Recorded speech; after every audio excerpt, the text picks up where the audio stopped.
So I thought we would just take the time and take a trip down memory lane and look at exactly what the floors were like in this car. I apologize that I couldn't find any better video, but this was the video I ran across. So you can see how bad things were as we go through here, how much we've replaced. Of course, we have a bunch yet to do, but pay particular attention to here as we start moving forward and looking at the pieces we've been focused on in this episode, particularly this next chunk right here up underneath the dash. Oh yeah, she was Swissy. Definitely Swissy. Big cheese, big cheese.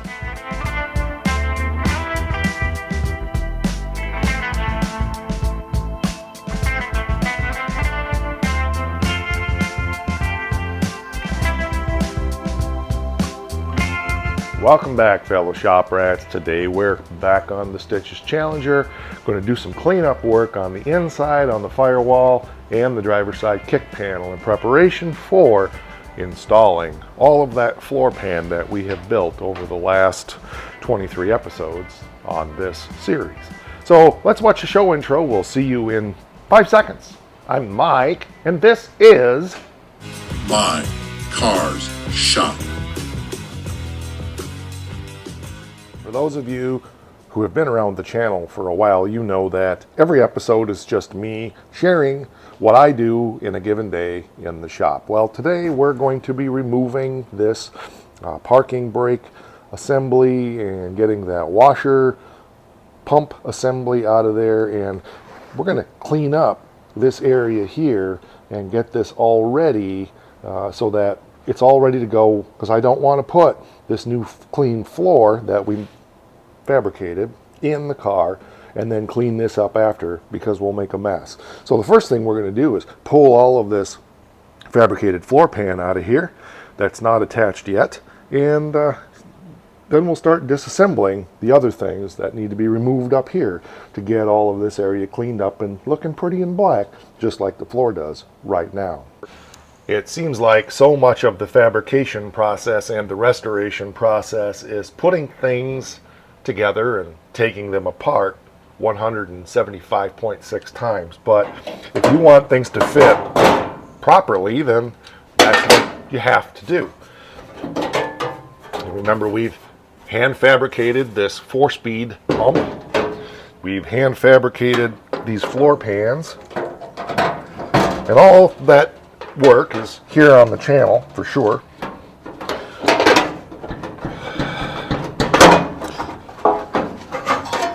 I'm really excited to be getting to the place where we're going to install this stuff soon, that's for sure.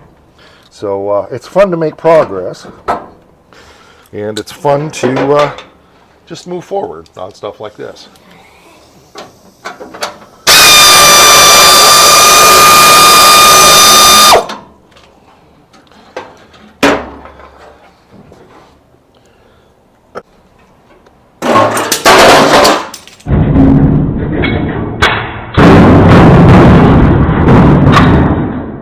That wasn't the way I intended to remove that. Just saying.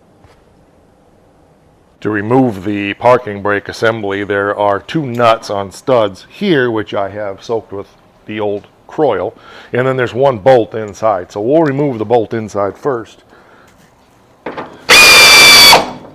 or we'll tighten it, one way or the other.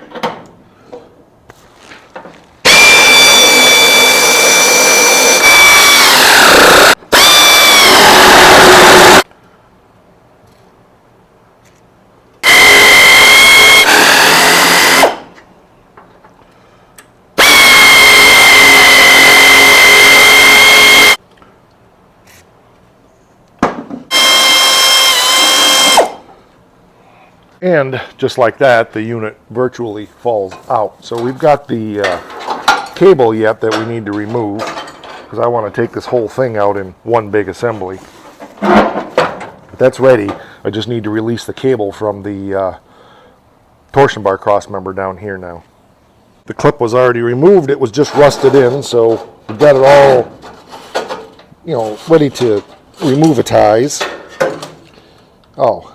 Except that's not going to come through there because of that. So we got to remove this off. Oh, that's going to be a that's going to be kind of a pain in a toity, but let's get that cleaned up. I think it's worth taking the time to do that. That way we can feed all of this back out of there, and wasn't expecting that. Sometimes the quickest way to deal with something is to just run a die over the threads. I cleaned it up with a wire brush.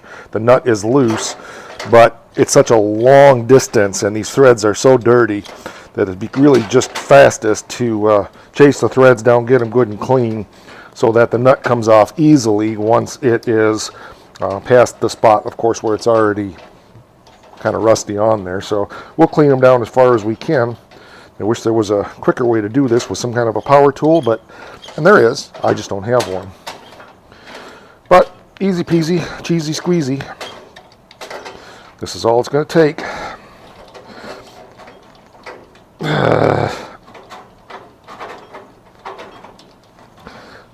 It'll make a big difference.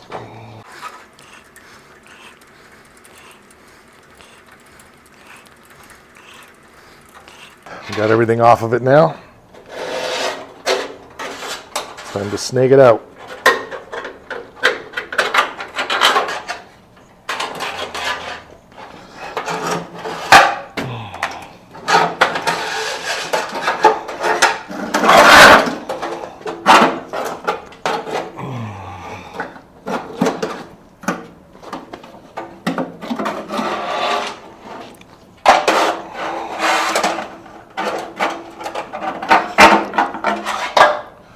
Phew!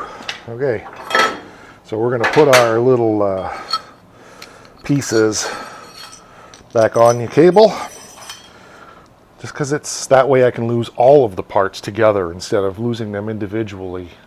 So I think the next thing to do is remove that little washer pump thing. So I'm not sure how that's attached, but we'll find out. It looks like there's just two either 5/16 or 1/4 inch sheet metal screws up there holding that down. So that should be relatively simple to remove. Just like that, everything's cleared out of there. So our next step now is to get out our wire wheel and start cleaning. Yuck. I am not looking forward to this. But it's got to be done. So I'll figure out the best way to do it and we'll go from there. I'm wondering if just getting a chair down here and sitting in there might be the best option. The other option I thought about was flipping it up and doing it from that side with the car on its side, but I'm not sure that's our best option. So we'll try the chair option first, and well, you'll see what I do. Just hang on. Stop being so impatient.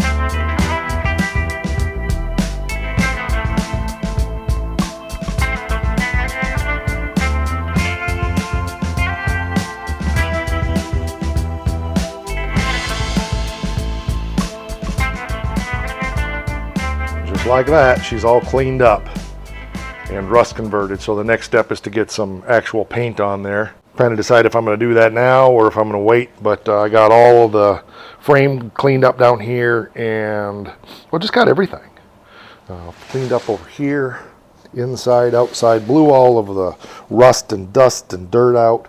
It's going to take a while for this to dry. I didn't get everything done up in here because there's some rust holes in the bottom of the cowl, and I need to decide how I'm going to fix that. One thing I'm considering, being as I got rust here, is I may try to remove a section of this, take it off, because I've got fix to do here. I got holes here, and if I take a chunk of this out, even if I just cut it right along here and take this off,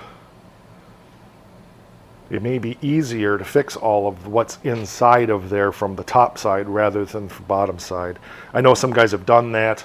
It's not a bad option, not a bad way to go. I'm not caring about making it perfect, but what I don't want is the typical E-body rain and then it just leaks down into the car. Plus, I know it's full of a huge mouse nest up in here, so that's about the only way I'm going to get that out. I'm going to stay focused right now on getting the floors done and so forth. But yeah, that's looking good. So it's going to look nice with the floor back in there, which will get done here in a while. But I got to let that dry and then decide the next step where I'm going. Still got to dry a little bit, but I got some primer on there. I don't have any satin black, which is fine. I remembered that the floor pan is just in primer anyway, but I've got to have satin black to do down inside the frame rail. I've got, or any kind of paint, just paint. I don't want to just leave it in rust reformer. I want something that's going to really cover that, and I don't have any right now. Apparently I'm out of it. So I've been thinking about picking up just a quart can of the Rust-Oleum Satin Black 7777. That's normally what I use, and I use a spray gun, but for big stuff. But I don't have any of that right now either, so no big deal. You know, it's all interior stuff. It's going to be well covered and well coated and that kind of stuff. But there is a whole bunch of rust holes up in there along that bottom edge, and I think, like I said, the best way to do that is going to be from the other side. So, I see a spot I missed up in there. I guess I better go get my and do some more. I dug around and found some, so I got that all sprayed inside now with some regular paint. Oops, I got a spot in there I missed. I got a touch, but looking good. Yep, so we'll be able to stick the floors back in temporarily, and I think we're to the point that we're going to be able to install the floor. Not today, obviously, we got wet paint, but you know, point is we're getting close. Looking good. So just a little bit of wetness there. It's like that. Oh, that feels so good to have that far along. It looks good. Of course, there's a little bit of work to do up in there once we attach all of this. But yeah, she's that's all right, mama. That's all right with me. So probably need to take that defroster duct thing out of there as well, if I can do it without absolutely wrecking it. Maybe we'll do that here real quick, just so we can start getting a feel for what's behind that. But this floor now, from here up to there, is ready to be installed. And then I need to go back and touch up the rest of this stuff where I did little patches and stuff I need to make, but a lot of that just got ignored because of making the very common mistake that a lot of YouTube fabricators make, is trying to hurry up and get that piece done so you can get on with the next piece and not going back and doing the finish up work that needs to be done. And I'm trying to be better about that this year. So, you know, it's just all part of the learning process. Man, that is really looking good. Yep. We got the little defroster duct unit out of there. That's going to be... we're going to have to revitalize that just a little bit. Got some ideas what we can do for that. It'll involve maybe some real small tin and some of that patch, JB or Pour 15 patch or something like that. I'm not sure totally, but unless you know where I can find one for, you know, about $3.7, there's no point in not fixing this one. It's actually... it's in good shape other than at the very top. So it's we'll be able to revitalize and make it work. That'll be a fun project for someday, not for today.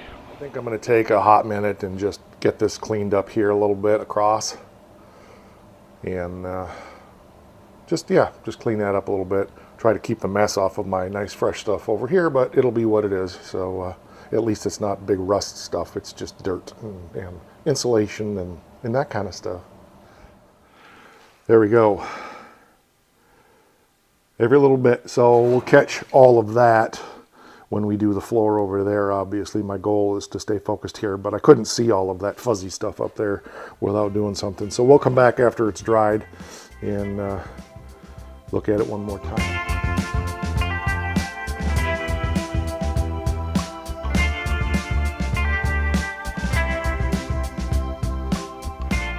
Looking pretty good right there. I'm really happy with that. Of course, we know that we have the wrong console top, and yes, we know that that shifter is not the right one for the Challenger. It's okay, we're going to use it. We know that, so, you know, just for those who haven't been around to understand the story, we're good with that. Got to get the piece of aluminum to make my new console top, so we'll be doing that. But this is looking good. So next steps on this car now, I think, are going to be, I think I want to wrap up the floor back here, get this done, and then ready to jump over on the other side and start on that. It should go a lot faster than this side. Yes, there's a lot of rust, but I don't anticipate it being as complicated, although we have to replace everything on that side all the way back. We have these floor pans back here out of either a CUDA or Charger. They're a little bit smaller, but they're going to work fine. And we got some patching we're going to do in there, and then some pieces to make up there. But we've already done it all over here, so it shouldn't be that big a deal. One bite at a time. Well, I think that is some super progress.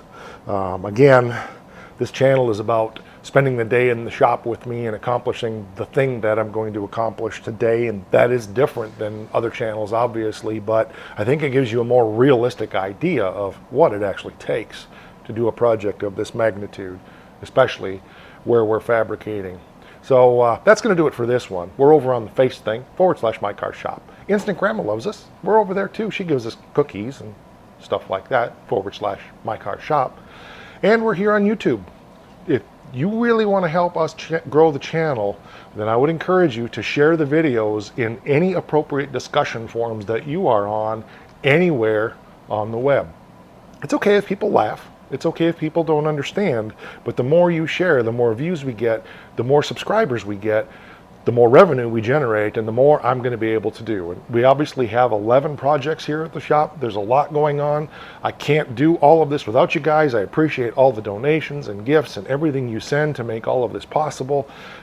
This is not just my channel, even though it is my car, or Mike R, my name, shop.